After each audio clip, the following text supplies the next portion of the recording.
मेरी शादी एक अनपढ़ से हुई, जबकि मैं पढ़ी लिखी हूँ। मेरा नाम दिव्या है। सच बताऊं तो मेरा सपना था कि मेरा हमसफर एक पढ़ा लिखा और अच्छा कमाने वाला लड़का हो। लेकिन घर की कुछ मजबूरियों के कारण चंदन से मेरी शादी कर दी गई। मुझे चंदन से बदबू आती थी। उनका काम इतना अच्छा न था। फिर मैं ईश्वर के सामने रो रो कर प्रार्थना करती थी कि हे ईश्वर, या तो चंदन को मार दे या फिर उससे मेरी जान छुड़ा दे। बिल्कुल पागल है, उसे बोलने का भी नहीं पता। मैं हर बात पर चंदन को बेइज्जत कर देती, उस पर गुस्सा करती। चंदन मुझे प्यार से समझाता, कभी चुप हो जाता, कभी गुस्सा होकर घर से बाहर चला जाता। मैं एक बार झगड़कर माँ बाबा के पास चली गई और जिद की कि बस अब तलाक लेनी है। माँ बाबा ने बहुत समझाया कि बेटी लड़का अच्छा है, ना करो ऐसा, बस बेचारा पढ़ा लिखा ही तो नहीं है। बाकी क्या कभी उसने तुम पर हाथ उठाया, गाली तक दी हो तो बताओ। लेकिन मैं बस तलाक लेना चाहती थी। मैंने झूठ बोला कि वो मुझे खर्चा नहीं देता। माँ बाबा ने चंदन को बुलवा लिया। वो मेरे सामने बैठा था। बाबा कहने लगे, चंदन, क्यों भाई, तुम दिव्या को खर्चा क्यों नहीं देते? चंदन बाबा की तरफ देख कर बोला, अंकल जी, जो कमा कर लाता हूँ सब खर्चे निकाल कर जो बचता है दिव्या के हाथ पर रख देता हूँ। मेरे चाचा ताया सब मौजूद थे। मैं बोली, मुझे 10,000 रुपये हर महीने चाहिए, बस इस शर्त पर ही जाऊंगी मैं इसके साथ। चंदन खामोश हो गया, सर झुकाए बैठा था। चाचा बोले, हाँ चंदन, दे सकते हो खर्चा, 10,000 रुपये हर महीने। चंदन कुछ लम्हे खामोश रहा, फिर मेरी तरफ देखने लगा, लंबी सांस ली, बोला, ठीक है, मैं दिव्या को हर महीने 10,000 रुपये अलग से दूंगा। मैंने दिल में गाली दी और सोचा कि देखना, जीना हराम कर दूंगी तुम्हारा। फिर मैं चंदन के साथ चली गई। बिजली, पानी, गैस का बिल, राशन, खाना और भी बहुत खर्चे थे। चंदन से जब भी पूछा क्या काम करते हो तो कहता, गवर्नमेंट ऑफिस में काम करता हूँ। उसके अलावा ना मैंने कभी पूछा, ना उन्होंने कुछ बताया। खैर, चंदन मुझे हर महीने 10,000 रुपये देता। एक दिन मैंने कहा, मुझे आईफोन लेकर दो। मैं बस तंग करना चाहती थी कि चंदन मुझे तलाक दे दे। चंदन मुस्कुराने लगा, मेरे पांव पकड़े और बोला, दिव्या, ले दूंगा, परेशान ना हो, तुम बस मुझे छोड़कर जाने की बात ना किया करो, जो कहोगी करूंगा। मैं कभी खाने में मिर्च ज्यादा डाल देती तो कभी ज्यादा नमक। वो थका हारा काम से आता, खाना खाकर बेहोशों की तरह सो जाता। न जाने कौन सा काम करता था कि इतना थक जाता था।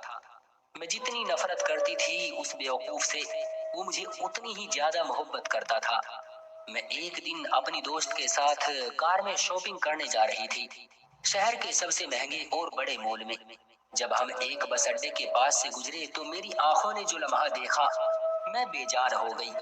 वो चंदन था, जिससे मैं बहुत नफरत करती थी, जिसको मैं पागल अनपढ़ कहती थी, जिसको कभी मैंने प्यार से खाना तक न दिया था, जिसका कभी हाल तक न पूछा था, जिसे मैं इंसान ही नहीं समझती थी, जिसे मैं एक्सेप्ट ही नहीं करना चाहती थी। वो चंदन सर पर बोझ उठाए किसी का सामान बस पर चढ़ा रहा था। टांगे कांप रही थी, पुराने से कपड़े पहने, पसीने से लथपथ, पाँव में टूटी हुई जूती पहनी, पाँव में टूटी हुई जूती पहनी थी। मैं मर क्यों नहीं गई थी?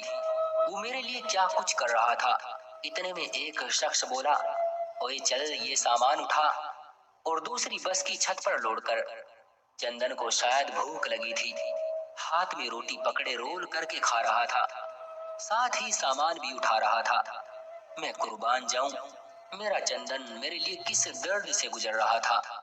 मैं आंसू लिए देखती रही। काम खत्म हुआ और वो वहीं साइड पर एक दुकान के सामने जमीन पर बैठ गया। कितनी बेबसी थी, थकन थी चंदन में। सारा दिन वहां दर्द सहना, रात को मेरी कड़वी कड़वी बातें सुनना। ईश्वर की करनी, बस मेरा दिल बदल गया। मैं बिना कुछ खरीदे घर वापस लौट गई। घर आकर बहुत रोई थी। चंदन को वेजिटेरियन बिरयानी बहुत पसंद थी। मैंने बिरयानी बनाई। चंदन घर आया, मैं उसे खाना नहीं देती थी, खुद गर्म करके खाता था।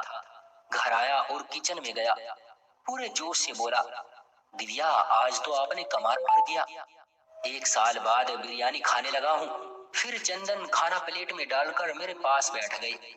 खाना खाने लगे, लेकिन मैं चंदन की तरफ देखे जा रही थी। चंदन मेरी ख्वाहिशों को पूरा करने के लिए कितना दर्द सहता है और बताता भी नहीं। मैं कितनी बेवकूफ हूँ। वो मुझसे कभी कोई शिकवा नहीं करता। चंदन पर आज मुझे बहुत प्यार आ रहा था। दिल चाह रहा था उसके सीने से लिपट जाऊं। चंदन ने खाना खाया, फिर जेब से पैसे निकाले। कहने लगा, ये लो दिव्या, 10,000 रुपए। मैं चीख चीख कर रोने लगी।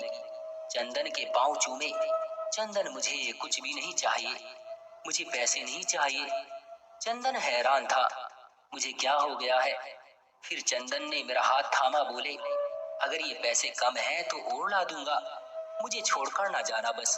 कहने लगे, दिव्या बहुत भोली हो तुम। पागल, तुम बिछड़ने के बाद कहाँ जाओगी। बहुत प्यार करता हूँ ना तुमसे, इसलिए तुमको खुद से दूर नहीं कर सकता। मैं चंदन के सीने से लग गई। आज मुझे ना कोई आईफोन चाहिए था, न कोई बड़ा घर गाड़ी। मुझे अब दुनिया की कोई खबर न थी। मेरी दुनिया चंदन बन चुका था। हम औरतें कैसे मुंह फाड़ कर कह देती हैं, जब खिला नहीं सकते तो शादी क्यों की। बात बात पर झगड़ा करना शुरू कर देती हैं। कभी अपने पति का वो चेहरा देखना जिसमें मैंने चंदन को देखा था। भगवान कसम, हम एक सांस न ले सकेंगी उस माहौल में। यहाँ मर्द अपनी फैमिली के लिए खुद को कुर्बान कर देता है। जितने पति कमाता है उस पर खुश रहो। भगवान कसम, मुझे बड़ी गाड़ियों और एसी वाले महल में वो सुकून नहीं मिला जो सुकून चंदन की बाहों में आता है, जो सुकून चंदन का सर दबाने में आता है, जो सुकून चंदन की पसंद के खाने बनाने में आता है। हम सफर की बेबसी को समझो तो सही, आप कभी झगड़ा नहीं करेंगे।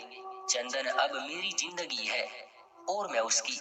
शायद कोई लड़की संभल जाए ये वीडियो देखकर, तो इस वीडियो को दूसरे लोगों के साथ भी शेयर करें और ऐसी ही कहानियां देखने के लिए हमारे इस चैनल को सब्सक्राइब करें। मैं मिलता हूं आपसे अगली वीडियो में, तब तक के लिए धन्यवाद।